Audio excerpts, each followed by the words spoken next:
Anwarul Islam Yamin ID থেকে প্রশ্ন করা হয়েছে, শহীদ বাড়িয়া থেকে বলছি, ব্যবসায় 2 টাকার মাল কি 6 টাকা বা তার মূল্যের চেয়ে অনেক গুণ বেশি দামে বিক্রি করা যাবে? অর্থাৎ ব্যবসায় কি পরিমাণ লাভ করা যায়?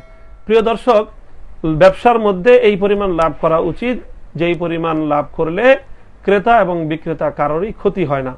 কাজেই হ্যাঁ, ব্যবসার একটা হলো বৈধতা আর একটা হলো শরীয়তের দৃষ্টিতে উত্তম অনুত্তম।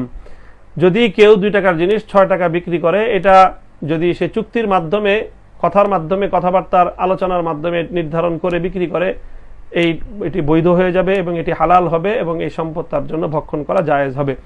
তবে মাত্রাতিরিক্ত লাভ করা এটা অনুচিত। যদি কোনো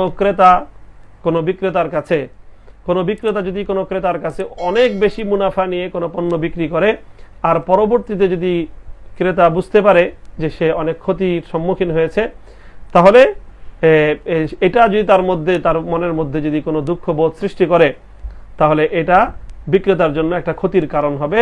তখন বিক্রেতার উচিত হবে ক্রেতার সেই ক্ষতি পূরণ করে দেয়া। কাজে এখানে কোনো সুনির্দিষ্ট কোনো পরিমাণ নির্ধারণ করা তো সম্ভব নয় যে কত গুণ বেশি লাভ করা যাবে।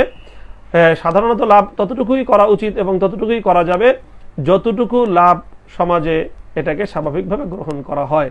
আর যেটাকে মনে করা হয় অতিরিক্ত মুনাফাখোরি, সেই অতিরিক্ত মুনাফাখোরি শরীয়তের দৃষ্টিতে এটি অপছন্দনীয়।